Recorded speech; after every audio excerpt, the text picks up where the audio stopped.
하나님 말씀은 창세기 15장 1절부터 5절까지 먼저 읽겠습니다. 이후에 여호와의 말씀이 환상 중에 아브라함에게 임하여 이르시되 아브라함아 두려워하지 말라. 나는 네 방패요 너희 지극히 큰 상급이니라.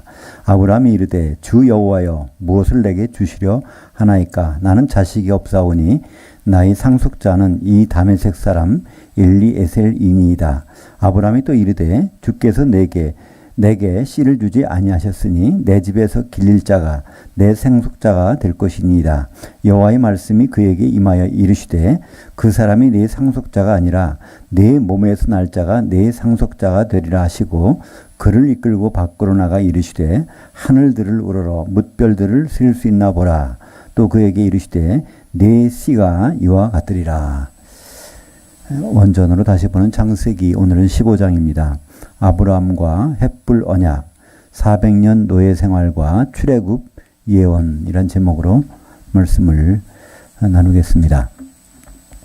이제 아브라함을 갈대아 우르에서 하란으로 또 하란에서 출발해서 가나안 땅까지 그때 75세였죠. 그러다가 이제 그 중간에 여러 가지 사연이 있었습니다. 애굽으로 갔다가 다시 왔다. 그 다음에 이 롯과 헤어졌다가 롯이 소돔이 있었는데 전쟁이 나서 포로로 끌려갔는데 또 그를 구해서 돌아오는 장면이 이제 14장이 있었죠. 그때 멜기세덱을 만납니다. 그 멜기세덱이 누구인지 히브리서에 설명이 돼 있었죠. 부모도 없고 자식 어디서 난 곳도 없고, 그러니까 결국은 하나님의 아들과 방불한 자라. 이제 우리말 번역이 이렇게 돼 있는데 원래는 복제품이라는 뜻입니다. 그러니까 예수님은 창세전부터 계셨는데 2000년 전에 마리아의 뱃속을 통해서 이제 오셨습니다. 근데 그 전에 잠깐 나타나신 적이 있었는데 아브라함을 거기서 만나는 장면입니다. 그것이 바로 멜기세덱. 그래서 히브리서에서는 자세하게 설명하고 있죠. 멜기세덱. 그것은 멜레크이 그런 뜻입니다. 멜레크이 체데크. 그 멜레크라는 것은 왕이고요. 이가 붙으면 나의. 그 다음에 체데크라면 의의 왕. 바로 예수님의 모형을 만난 장면이 나옵니다. 오늘 이제 15장에 하나님이 이제 여호와 하나님께서 나타나십니다.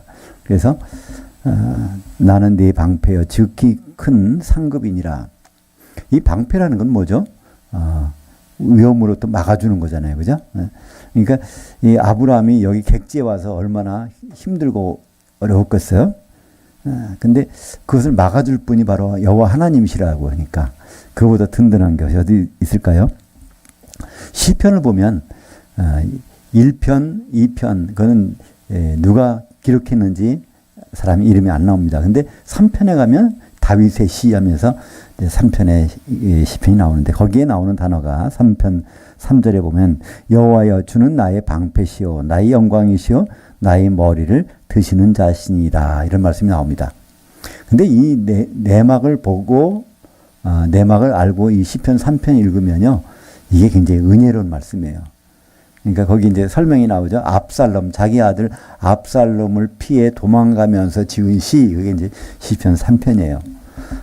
다른 사람도 아니고, 자기 부하가 반역한 것도 아니고요. 자기가 그렇게 사랑했던 아주 그 압살롬이 지금 자기를 죽이려고 영모에 꾸미는 소식을 듣게 돼서 신발도 못 신고 이제 쫓겨나가면서 거기서 하는 기록한 시가 바로 시편 3편이거든요. 그때 비로소 다윗은 고백합니다. 내 부하가, 내 신하가 나를 지켜줄 줄 알았는데, 내 재산이 지켜줄 줄 알았는데, 그죠? 내 가족들이 지켜줄 줄 알았는데, 다 떠나간다는 거예요. 그러나, 바로 거기서, 바로 여호와 하나님은 나의 방패시라는, 거기서 고백을 하죠. 그러니까 다른 것이 지켜줄 줄 알았는데, 그것은 아니라는 겁니다. 바로 오늘도 아브라함을 지켜줄 유일한 분은 바로 이 여호와 하나님이라는 것을 여기서 주님이 직접 말씀해 주십니다. 그러니까 그런 배경을 알고 아브라함 같은 입장에서 있다면 이게 더 쉬울 거예요. 그죠? 근데 우리는 아브라함 입장이 아니라 뭐 누가 안 도와줘도 내가 해결할 방법이 있어. 이런 상황에서는 이게 무슨 도움이 되겠어요?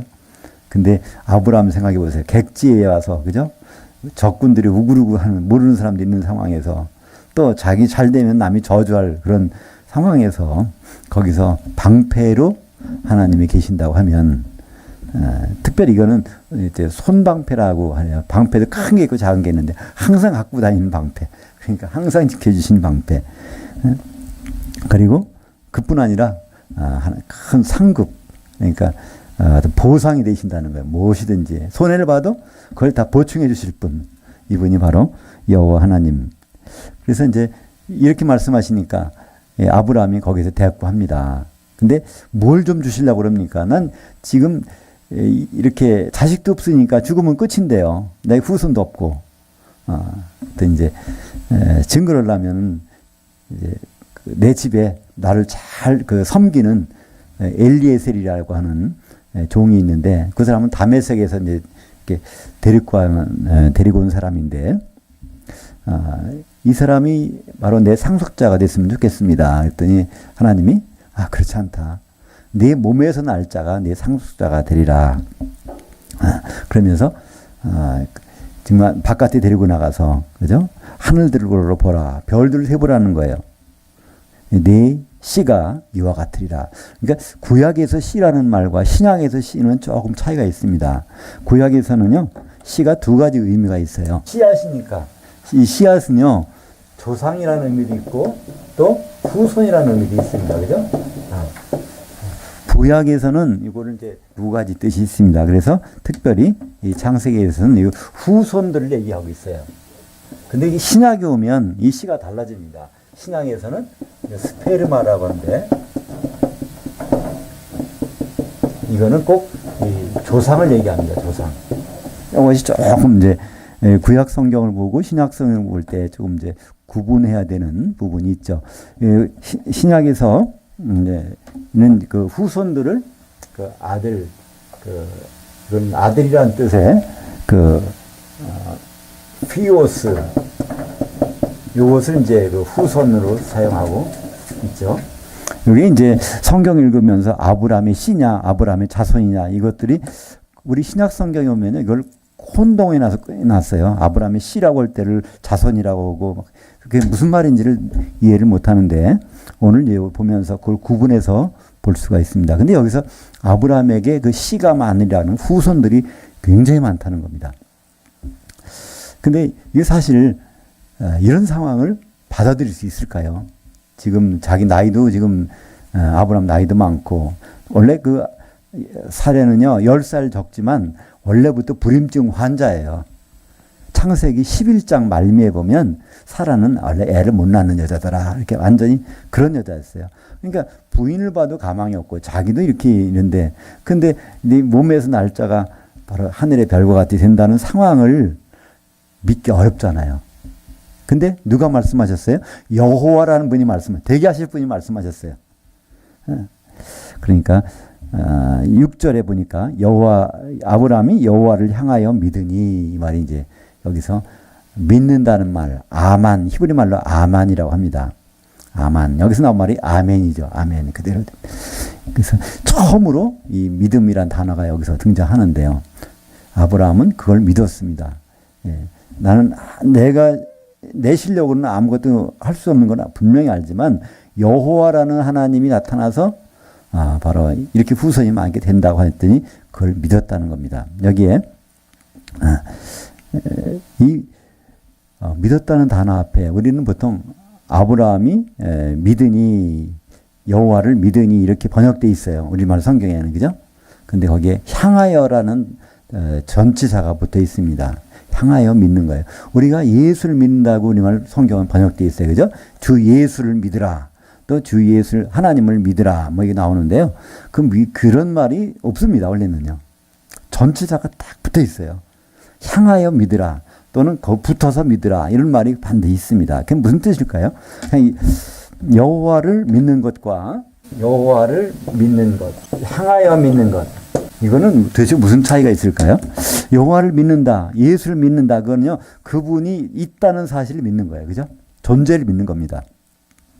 근데 여호와를 향하여 믿는다, 예수를 향하여 믿는다는 것은요, 그분의 모든 계획 속에서 일어날 일들을 다 받아들인다는 겁니다. 그죠?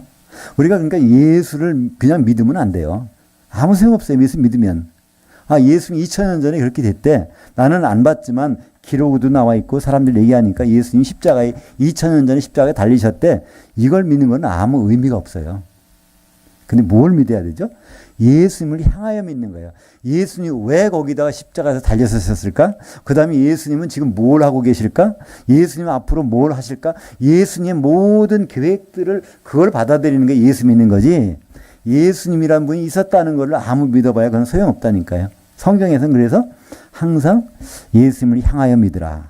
예수님을 향하여 믿고 있는 자. 하나님을 향하여 믿으라. 향하여 믿으라는 것은 바로 해바라기처럼. 해바라기는요. 해가 동쪽에서 떠서 서쪽으로 지나가면 그대로 가잖아요. 구름이 껴도 해바라기는 똑같이 이렇게 움직인단 말이에요. 그죠? 우리는 지금 구름 낀 날씨에 해바라기가 같은 존재입니다. 그분이 지금 어디쯤 있을까? 그럼 거기에 맞춰서, 아, 예수님이 결혼하러 오신대. 그럼 예수님이 지금 언제쯤 오시고 뭘 준비하고 계실까? 우리는 뭘 준비해야 될까? 그래서 거기서 준비하여 만나야 될 거 아니에요. 그죠? 그냥 만났다가는 결혼이 되겠어요? 안 되죠. 약혼까지 하고 중매에서 결혼까지 할 단계 됐는데 처음 만날 때나 시간이 지나서 결혼식 할 때나 똑같다면 그건 결혼이 안 되잖아요. 그죠? 그래서 성경에서는 반드시 향하여란 말이 하나님과 예수님께는요, 향하여란 말이 붙어서 믿으라고 얘기를 합니다. 영어에서는 그걸 뭐라고 그러죠? believe Jesus가 아니에요. believe in Jesus라고 그러죠. 또 believe in God, believe God이란 말은 없어요. 그거는 하나님 존재를 믿어봐야 아무 소용없어요. 그냥 believe in God 하면 하나님 속에서 계획되고 일어나는 앞으로 될 모든 것들을 받아들이는 그것이 바로 우리를 구원하시는 그 믿음이거든요. 여기에 이 믿음을 처음 소개한 것이 오늘 창세기 15장 6절입니다. 그러니까 성경에서 가장 중요한 믿음의 고백이 나오는 것, 이것이 창세기 15장 6절에 처음으로 이 믿음이란 단어가 등장하는데, 아브라함이 여호와를 향하여 믿으니, 아, 여호와 하나님이 나에게 방패가 되시고 나의 상급이 되시고 보상이 되시고, 그뿐 아니라 그분이 나의 태에서 애가 태어나서 그 후손들이 쭉 말하는 계획을 세우셨는데 그 계획이 분명히 이루어진다는 것을 받아들였다는 거예요. 그것이 바로 창세기 15장 6절. 현실을 보세요. 자기 자신도 그렇지만 남이 보기에도 저 집에 보면 그 부인네가 애를 못 낳는데 아브라함도 점점 나이가 들어가. 저기 무슨 애가 있겠어. 후손이 생기겠어. 현실은 그런 거지만 아브라함도 누구보다도 그 현실을 잘 알지만 아브라함은 여호와를 향하여 믿었습니다. 여호와 하나님이 계획하신 모든 것을 받아들이고 그것이 될 것을 여기서 믿었다. 그랬더니 여기서 여호와께서 그에게 의로 여기시고, 그래서 그것이 그에게 의로, 그 아브라함이 행동한 것이 의가 아니라 여호와 하나님의 일정을 그가 받아들이는 것이 그게 의로워졌다는 거예요. 그죠? 7절에 또 그에게 이르시되 이 땅을 내게 주어 소유를 상속하게 하려고 너를 갈대아 우르에 그래서 이끌어낸 여호와니라. 여호와 하나. 왜 여기서 우르에서부터 쭉 이까지 인도했냐면 너를 상속하려면 후손이 있어야 돼요. 그죠? 자기 죽어버리면 상속이 안 되잖아요. 그러니까 후손을 세우기 위해서 갈대아 우르에서 떠날 때 어떻게 했어요? 그때부터도 사라는 불임증 환자예요. 하란 땅에 가서 불임증 환자. 여기 가서 여전히 마찬가지 이제 그런 신세인데, 여기서 이 말씀을 비로소 어떻게 해요? 아브라함이 여호와 하나님을 향하여 믿으니 여호와 하나님의 모든 계획을 다 받아들이니까 8절에 그가 이르되 주 여호와여 내가 이 땅을 상속할 것을 무엇으로 알리까? 이제 그렇게 말씀하시니까 무슨 표적 좀 보여주세요. 그런 뜻이죠. 그러니까 갈라디아서 3장 7절에 보면 그런즉 믿음으로 말미암은 자들은 아브라함의 자손인들인 줄 알지어다. 그래서 우리가 그래서 믿음을 가지면요, 그러면 아브라함의 후손들이에요. 그러니까 결국 아브라함과 같은 그 복을 받는 사람들이 된단 말이죠. 근데 우리는 아브라함의 후손으로 만족할 수 있는 사람이 아닙니다. 왜냐면요, 하나님은 아브라함은 갈대아 우르에서 그를 택하셔서 하란까지 갔다가 가나안 땅을 상속시키려고 부르셨지만 우리는 그 정도가 아니란 말이에요. 우리는 특별하게 부르셨어요. 우리는 뭐로 부르셨냐면 예수 그리스도의 몸으로 부르셨단 말이에요. 갈라디아서 3장 16절에 보면 이 약속들은 아브라함과 그 씨에게 말씀하신 것인데, 갈라디아서에서는 이렇게 나왔어요. 오늘 창세기 15장에서는 아브라함에게만 말씀하신 줄 알았는데, 이제 사도 바울은 이것을 기록하기를 아브라함은 그렇게 아브라함에게 주시기도 하셨지만 그 씨에게 주셨다는 거예요. 그때의 씨는 조상을 얘기합니다. 아브라함을 있게 하신 그 분이 바로 아브라함의 씨가 되는 거죠. 그러니까 신약에서는 그 씨, 그래서 그 여럿을 가리켜 그 씨를 드리라 하지 아니하고 오직 한 사람을 가리켜 내 씨라 하셨으니 곧 그리스도라. 그래서 신약 성경에 오면 이것이 선명해져요. 아브라함의 씨는 누구라고요? 그리스도. 그리스도가 여럿이 아니라는 거예요. 후손이라면 그리스도가 많아야 되겠죠. 그죠?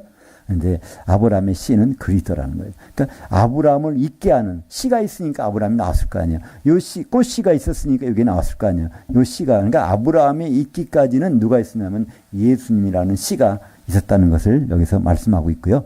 갈라디아서 3장 29절에 보니까 너희가 그리스도의 것이면 아브라함의 씨요 약속대로 유업을 이을 자니라. 그러니까 너희라는 건 성도들이잖아요. 성도들이 그리스도의 것이 되면 그리스도의 것, 그리스도의 몸이죠. 그죠? 그리스도의 몸인 교회죠. 그리스도의 것이 되면 이제는 각자는 아브라함의 후손으로서 믿음으로서 아브라함의 후손들입니다. 믿음으로 영으로 거듭난 사람들은요 다 아브라함의 후손들이에요. 각자는. 그러나 우리가 모여서 예수님의 몸을 이루게 되면 이제는 아브라함의 후손이 아니라 아브라함의 씨가 된다는 거예요. 왜 씨가 되죠? 우리가 예수 그리스도의 몸이니까. 그리스도는 아브라함의 씨가 되는 것이니까.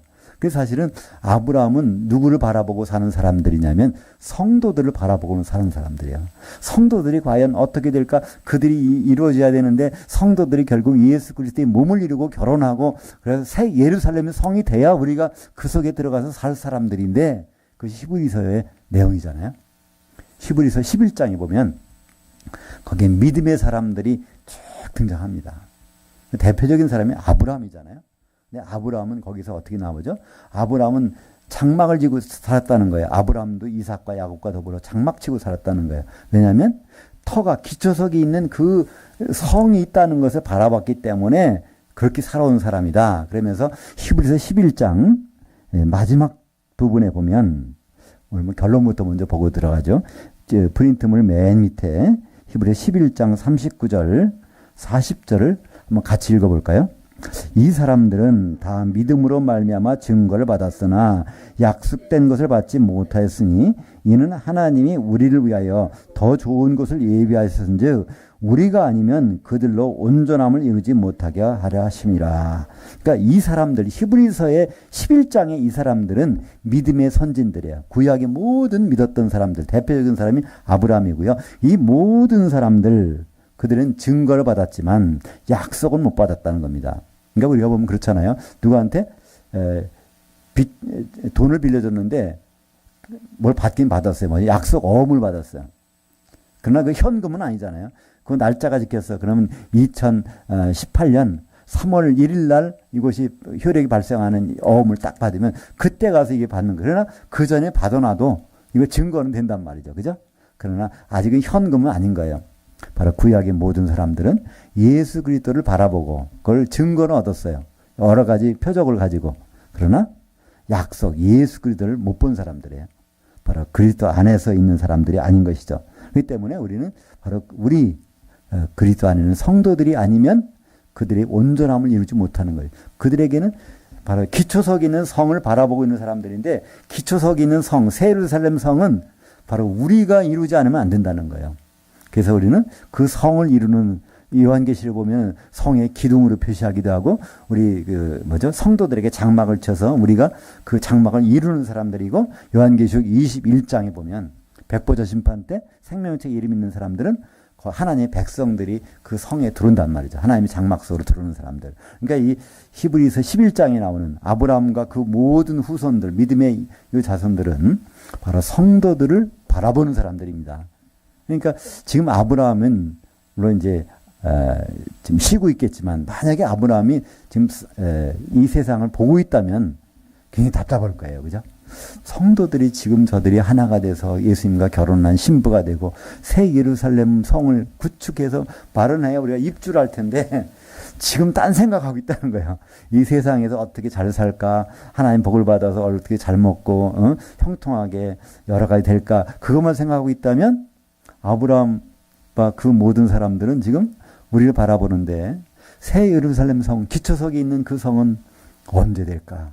참 답답하지 않겠습니까? 바로 오늘 창세기 15장에서 이 믿음, 아주 굉장히 중요한 믿음입니다. 그런데 이 믿음의 기초적인 그 내용들은 바로 새 예루살렘에 들어올 사람들, 아브라함의 믿음의 후손들에 대해서 이렇게 약속을 하신 것입니다. 9절부터 11절까지 같이 읽겠습니다. 여호와께서 그에게 이르시되 나를 위하여 3년 된 암소와 3년 된 암염소와 3년 된 순양과 산비둘기와 집비둘기 새끼들을 가져올지니라. 아브라함이 그 모든 것을 가져다가 그 중간을 쪼개고 그 쪼갠 것을 마주 대하여 놓고 그 새는 쪼개지 아니하였으며 솔개가 그 사체 위에 내릴 때에 아브라함이 쫓았더라. 그러니까 하나님께 그 약속은 참 이 증거를 받았는데 이걸 좀 확정을 시켜달라는 거예요. 한마디로 계약서 작성하시죠. 그런 거예요. 그렇게 말씀하고 가지 마시고 그러면 계약서 좀 작성해서 내가 그 계약서 좀 가지고 있게 해주세요. 그때 하나님이 그래? 그러면 계약서를 쓰자. 그러는 거예요. 그러니까 이 아브라함 시대 그때쯤에는요. 계약을 어떻게 하냐면 둘이 어떤 약속을 하게 되면 짐승을 잡아놓고 배를 쫙 갈라서 두 쪽을 쫙 찢어놓고 둘이 손을 잡고 그 찢어진 그 사이를 쭉 지나간다는 거예요. 지나가서 하는 얘기가 우리가 하는 이 계약을 누구라도 어기면 너도 똑같이 이렇게 된다는 거예요. 완전히 반으로 쪼개져 갖고 갈라지는, 그러니까 완전히 죽여버린다는 것이죠. 그러니까 이 계약은 얼마나 엄격하냐. 이거 안 지키면 죽어. 그런 거죠. 그래서 이런 것을 할 때 짐승을 쪼개놓고 거기를 이제 지나가는 일이 벌어지는 건데, 그래, 그러면 계약식을 하자는 것입니다. 그래서 거기에 암소, 암염소, 순양 이런 짐승들. 근데 새들도 나와요. 새는 쪼개질 않거든요.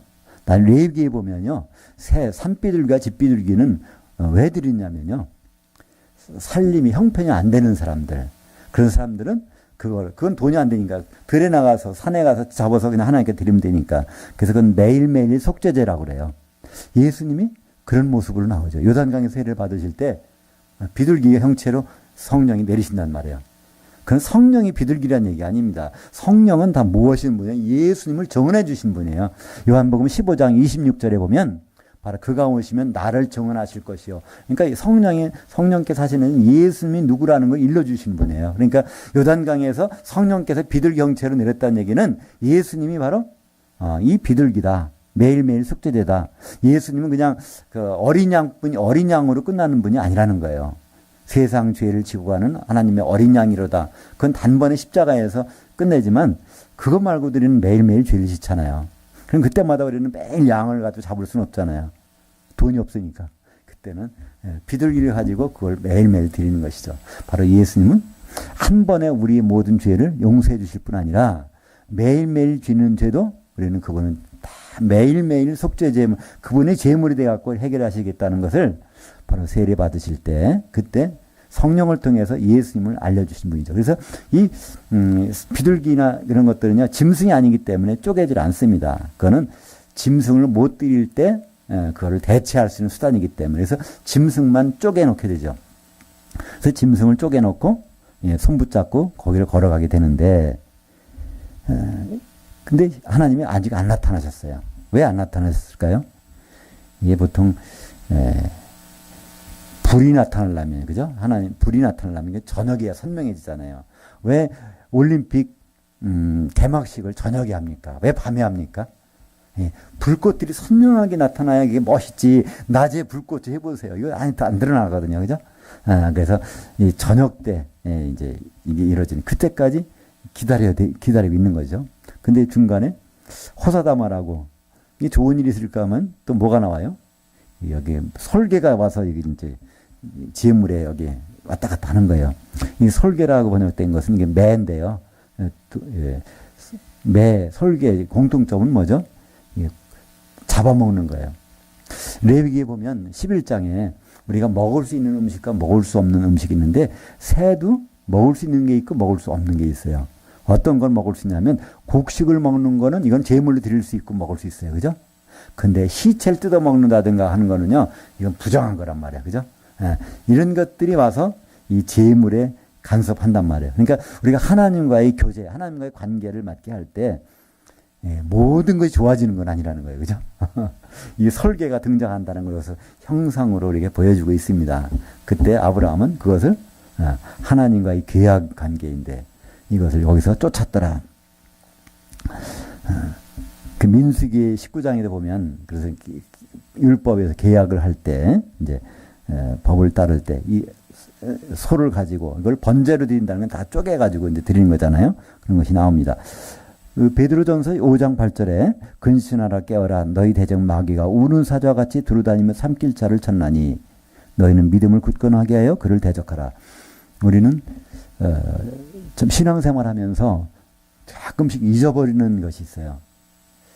기독교는요 다른 종교하고 틀린다는 것이죠. 다른 종교는 원수가 없잖아요. 불교 거기 무슨 원수가 있어요. 그죠? 특별히 없어요. 근데 기독교는 원수가 있는 종교예요. 하나님과 우리만이 이렇게 그런 관계를 유지하는 것이 아니라 어떤 대적이 있단 말이야. 그죠? 항상 마귀 대적이 항상 공존하게 돼 있어. 언제까지요? 예수님 오셔서 그를 결박해야 무적행에 집어넣을 때까지는. 바로 이런 모습이 아브라함의 믿음이 나타나는 순간에도 여기에 설계가 와서 그 관계를 지금 회방하는 걸 볼 수 있습니다. 12절부터 14절까지 한번 같이 읽겠습니다. 해질 때 아브라함에게 깊은 잠이 임하고 큰 흑암과 두려움이 그에게 임하였더니 여호와께서 아브라함에게 이르시되 너는 반드시 알라 네 씨가 이방에서 객이 되어 그들을 섬기겠고 그들은 400년 동안 씨를 괴롭히리니 그들이 섬기는 나라를 내가 징발할지며 그 후에 네 자손이 큰 재물을 이끌고 나오리라. 예. 여기 보면 이제 지금 계약서를 작성하는 중에 하나씩 이거 다 작성하면 이제 손 붙잡고 지나가야 돼요. 그죠? 그때 손 붙잡고 지나갈 때는 아브라함은 그 자격이 없으니까 하나님만 불로 확 지나가르죠. 아브라함은 하나님과 이걸 계약을 지킬 자격이 안 되는 거잖아요. 그죠? 하나님 혼자 싹 지나가시는. 그래서 그걸 마지막에 횃불이 지나가기 전에 여기서 하나하나 조문을 계약을 작성하는 거예요. 첫 번째가 바로 이방이 갔다 온다는 겁니다. 애굽 땅이 갔다 온다는 거예요. 지금 요 얘기를 하고 400년이 지나면 출애굽 사건이 나옵니다. 그러니까 이 계약이 이루어지고 시간이 지나서 결국은 이스라엘 백성들이 먼저 요셉에 가 있다가 이스라엘 백성 70명이 이제 그 가족들이 들어가서 거기서 30년 동안은 잘 살아요. 국무총리로 30년은 더 있으니까. 그러니까 요셉이 국무총리 되어 9년이 지난 다음에 가족들이 다 옵니다. 그 다음에 30년 동안은 국무총리 해요. 그러니까 국무총리로 있는 기간이 39년이에요. 그러면 그때가 몇 세죠? 69세가 되나요? 69세. 그러고 나서 왕이 바뀌니까 이 유대인들을 이스라엘 사람들 모르는 왕이 나타나니까 그들은 바로 노예가 돼버립니다. 그래서 얼마 동안 400년 동안. 그래서 이 요셉은 우리가 국무총리만 기억하는데요.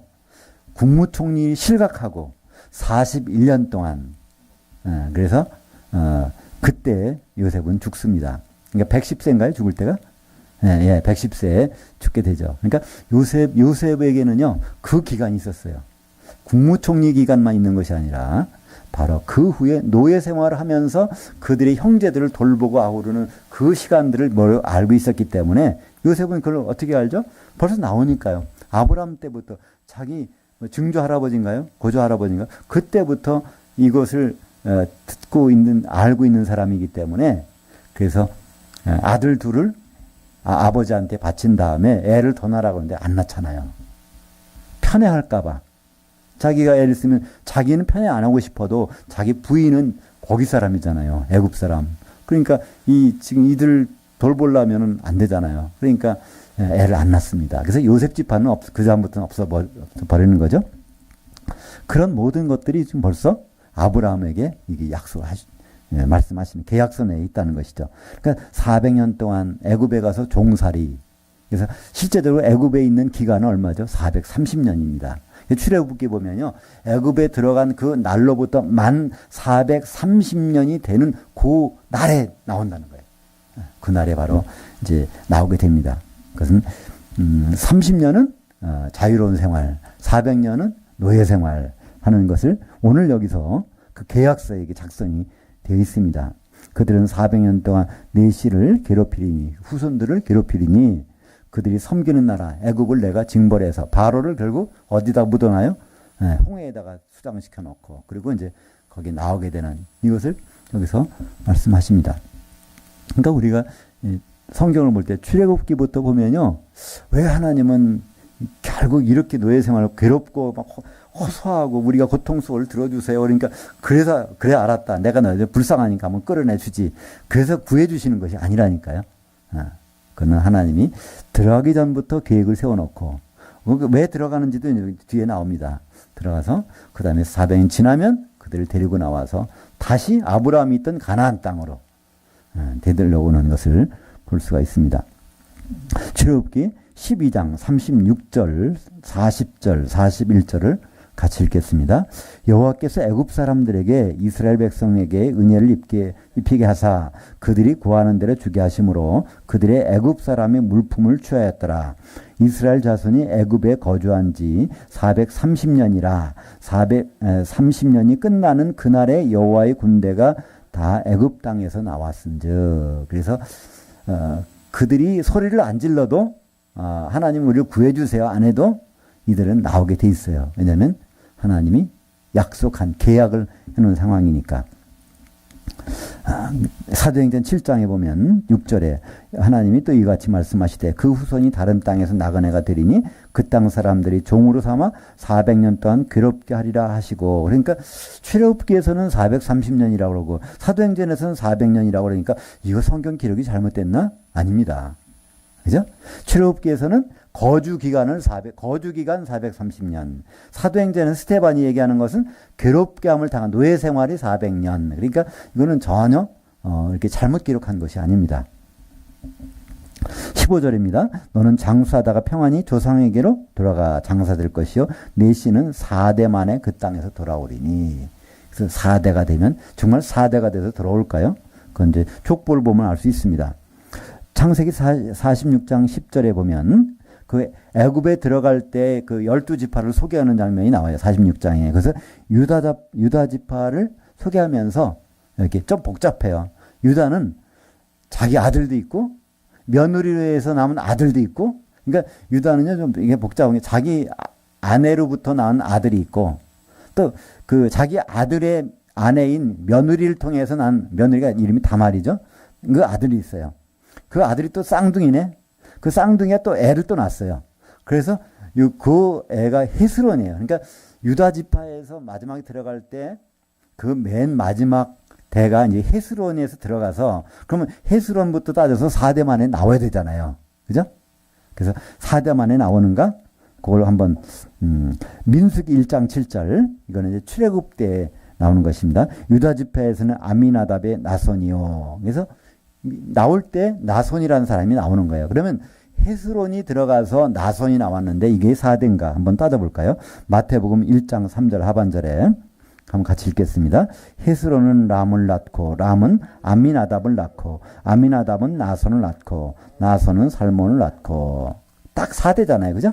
그러니까 물론 이때 유다도 들어갔어요. 근데 유다의 손자까지 해서 헤스론이 유다의 그러니까 어떻게 되나요? 유다의 아들 부인하고 난 다말하고 나서 또 난 그 베레스 거기서 또 아들 난 그 헤스론. 그러니까 유다의 손자인가 증손자가 복잡하긴 한데 손자인가요? 그러니까 헤스론이 들어갔는데 나올 때는 누가 나오냐면 나손이 나온단 말이에요. 그 대표죠. 그러니까 헤스론, 람, 아미나답, 나손. 그러니까 4대 만에 정확히 나오잖아요. 그죠? 네. 헤스론은 430년, 노예 생활은 400년, 데스로는 4대 이렇게 나오는 것. 그러니까 이 성경에는요 어디 하나 우리는 흠잡을 데가 없는 거잖아요. 그죠? 예. 뭐래 좀 이상하면 우리는 이건 볼 필요가 없어요. 그러나 이 모든 것이 그대로. 그래서 바로 우리는 그 하나님이 어떤 하나님이에요? 여호와. 되게 하나. 예, 되게 하는, 하야하게 하는 하나님, 뭐 되게 하는 하나님. 이것이 그대로 이루어지는 것을 여기서 볼 수 있습니다. 근데 여기 15장, 15절 하반절에 보면 이상한 말씀이 하나 있어요. 이는 아모리 족속의 죄악이 아직 가득 차지 아니함이니라 하시더니, 왜 거기서 400년 있다가 나와야 됩니까? 그 이유가 나오는 거예요. 아모리 족속은요, 가나안 족속의 일부지만 가나안 족속과 같이 통용되는 말이에요. 아모리 족속 하면, 아브라함이 가나안 땅에 갔는데 아모리 족속의 땅에 있었더라. 그러니까 가나안과 아모리 족속은 똑같은 겁니다. 지금 아모리 족속 가운데 살고 있는데 이들이 죄악이 관영하지 않으니까 이들이 죄악이 막 할 때까지는 좀 있다가 들어오라는 거예요. 이건 무슨 말일까요? 이 산에 가서 금광에 가서 광석을 캐왔어요. 이 광석을 캐서 이게 순금을 만들려고 해야 되는데 이 풀무불이 이게 불이 안 붙었어요. 이게 여기 불이 붙을 때까지 이게 430년이 필요하다는 거예요. 그러니까 거기 가 있다가 나중에 갔다가 올 때는 재물을 많이 데리고 나올 테니 걱정하지 말라는 거예요. 근데 필요한 거는 이 그냥 광석은 이게 아무 의미가 없어요. 이게 금이 빠져나와야 그냥 노란 금이 이게 가치가 있는 거죠. 이거 되려고 풀무불을 지금 하는데 아직 불이 안 붙었어요. 이 풀무불이 가나안 땅이고 가나안 족속이고 아모리 족속인데 이게 아직 안 됐다는 거예요. 그러니까 얘들이 그냥 우상 숭배하고 죄가 할 때 그때까지 가서 너희들 여기다 집어넣어서 정말 그들에도 불구하고 나를 섬기는지 한번 보겠다는 거죠. 그러면 진짜 내 백성이 될 때 그 기간이 여기서 필요하다는, 이것이 계약서의 조항들이에요. 깨알 같은 조항들이 있고 이 조항이 딱 차니까 17절에 볼까요? 해가 져서 어두울 때 연기 나는 화로가 보이며 타는 횃불이 쪼갠 고기 사이로 지나더라. 여기에 하나님이 불빛으로 빛으로 싹 지나가시는 거예요. 왜냐하면 하나님은 사람이 볼 수 없는 분이잖아요. 보이지 아니하시는 하나님이라잖아요. 그죠? 하나님 본다 그러면 그 사람은 가짜예요. 골로새서 1장 15절에 그는 예수 그리스도는 보이지 아니하시는 하나님의 형상이라. 그래서 우리는 하나님을 보는 사람은 이거 가짜입니다. 그러니까 하나님이 지나간 걸 알려면 깜깜하게 해놓고 그 빛으로 불로 확 지나가면 하나님이 여기를 가로질렀구나. 원래는 손 붙잡고 건너야 되는데 아브라함은 이거 지킬 짝이 없으니까 하나님 혼자 그냥 다 뒤집어 쓰고 하시는 거예요. 그래서 계약서를 딱 도장을 딱 찍는 거죠. 그죠? 그것이 바로 오늘 보통 말하는 아브라함의 횃불 언약입니다. 아브라함과 횃불로 나타나신 하나님께서 언약을 해주시는 것입니다. 그러니까 이 횃불 언약 속에는 뭐가 있습니까? 이 자손들이 이제 단련이 돼야 돼요. 근데 단련이 되기 위해서는 좀 기다려야 돼요. 가나안 사람들이 죄악이 막 무르익을 때까지, 영광로 불이 막 불붙을 때까지 그들이 어디 가서 그 당시에 가장 풍요로운 나라 애굽에 가서 거기서 있다가 나올 때는 재물을 다 가지고 데리고 나와서 여기서 이제 단련시키는 과정을 이제 가나안 땅에서 하시겠다는 것입니다. 그러니까 히브리서 창세기 14장 13절에 보면 도망간 자가 와서 히브리 사람 아브라함에게 알리니 그때 아브라함이 아모리 족속의 상수리 숲을 근처에 거주하였더라. 그러니까 지금 아모리 족속 땅에 여기서 거주하고 있어. 이들하고 잘 지내고 있어요. 롯을 구하러 갈 때 아모리 족속 사람들 친구하고 같이 가서 구해오잖아요. 얼마나 좋은지 몰라. 그럼 이게 단련시킬 수가 없어. 이 아모리 족속이 그냥 죄악이 막 무르익어야 된단 말이죠. 이 사사기 3장 4절 보면 그 이유를 조금 알 수 있습니다. 사사기 3장 4절, 5절, 6절을 한번 같이 보겠습니다. 남겨두신 이방 민족들로 이스라엘을 시험하사 여호와께서 모세를 통하여 그들의 조상들에게 이르신 명령들을 순종하는지 알고자 하셨더라. 그러므로 이스라엘 자손은 가나안 족속과 헷 족속과 아모리 족속과 쭉 나오고요. 6절에 그들이 딸들을 맞아 아내로 삼으며 자기 딸들을 그들의 아들들에게 주고 또 그들의 신들을 섬겼더라. 이 사사기는 출애굽하기 한 다음에 아모리 족속 땅에 와서 가나안 땅에 와서 지금 지내는 상황을 보는 거예요. 그들이 우상 숭배하는 그런 상황에서 그들과 같이 통혼해가지고 우상 숭배를 하고 있는 장면이 나오잖아요. 그죠? 재련소에서 이 재련에 와서 금으로 나오게 하려고 하는데 그냥 같이 타버리는 상황이 돼버리는 것이죠. 여하튼 이스라엘을 시험하려고 그렇게 하셨다는 겁니다. 아모리 족속 땅으로 다시 보내는 것을 그들을 단련시켜 보려고. 이 모든 것은 결국 뭘까요? 우리들에 대한 그림자잖아요. 그죠? 우리 보고 깨달으라고. 우리는 지금 예수 그리스도 안에서 이런 과정을 겪어야 된다는 거예요. 근데 겪는 과정에서 오히려 성경에 보면 대부분 뭐가 돼버려요? 큰성 바벨론이 돼버려서 그냥 그 어디로 들어가요? 불섞임 위받아 속으로 던져지는 수가 있단 말이에요. 그러니까 요한계시록 18장 4절에 보면 내 백성은 거기서 좀 나오라는 거예요. 같이 큰성 바벨론성이 있다가는 그들이 받을 재앙, 바로 1000년 동안 있을 곳, 거기 같이 들어갈 수가 있으니까 제발 내 백성아 나오라. 바로 그런 모습들을 미리 아브라함의 후손을 통해서 출애굽과 그 위의 사건들을 통해서 지금 우리에게 보여주고 있는 것입니다. 그러니까 우리에게는 우리 신앙생활을 할 때 우리에게 풀무불이 뭔가 그런 부분도 우리는 생각해 볼 필요가 있어요. 풀무불이 있어야 이 금에서 순금이 나올 수 있단 말이에요. 금광석에서. 풀무불이 없으면 절대로 그 버리는 돌밖에 안 되는 거잖아요. 그러니까 그것을 사도 바울은 고백한 적이 있습니다. 고린도후서 12장 7절을 볼까요? 여러 계시를 받은 것이 지극히 너무 크므로 너무 자만하지 않게 하시려고 내 육체의 가시 곧 사탄의 사자를 주셨으니 이는 나를 쳐서 너무 자만하지 않게 하려 하십니다. 이 사도 바울은 셋째 하늘, 여기 셋째 하늘에 갔다 오고 거기 가서 낙원도 들어가서 딱 보고 난 다음에 그때 이거 고백하는 거예요. 근데 내가 가시가 났다는 거예요. 그전에는 아마 몸이 건강한지도 몰라요. 그랬더니 그냥 몸이 그냥 가시가 있어서 너무 아프니까 하나님께 기도한 거예요. 3번씩이나. 근데 하나님이 안 들어주셨어요. 오히려. 그리고 대신 바로 내 은혜가 내게 족하도다.